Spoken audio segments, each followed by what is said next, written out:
Hi, I'm Kelly from Metro Payment Technologies. We've partnered with NMI to bring you our customized Metro Payment Gateway. Today's video will be covering the topics shown below. We hope you find this video helpful, and please don't hesitate to reach out if you have any questions. The security keys page will be useful for merchants who are using any of our APIs or quick-click to run transactions.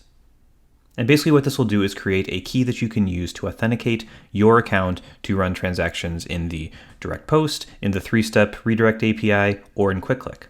Also, merchants using Collect.js, our SAC-A compliant way to collect credit card and check data from your website, will use this as well. So all you have to do is create a description. This is just so you can identify the keys.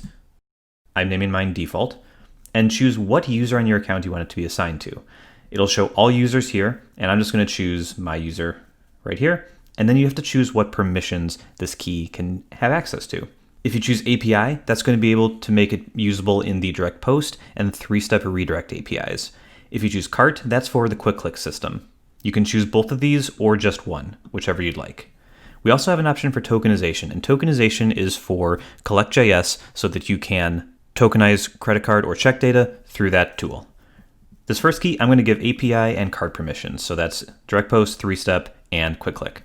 So I'll create the key, and there we go. It's been created. I have a new table down here with the name, the user that's associated with, the source are the permissions that it has, and then the key ID, which is used for some integrations with quick click, and the key is what you'll most likely use for processing through the other APIs. Now, let's say we also want to make a key for Collect.js. So I'm going to do this for tokenization and assign that to, I'll do the same user, and then I'll give it tokenization permissions. Now, this key is going to be displayed in HTML on a merchant's website. So this is not a key that can be used for API transactions as well, because you don't want anyone else to be able to see this. So if I want to say give it to API, we'll uncheck tokenization. You can't have tokenization in any other box checked. So I'm going to make a key for tokenization, create new key, and there we go. It has the name, the user, the source for tokenization, and then in this case, you will just need the key value. And this is what you will put on your website, and this one is what you can use for processing transactions. If at any point you want to delete a key, it will make this key stop working and no longer be able to process transactions. I can delete that.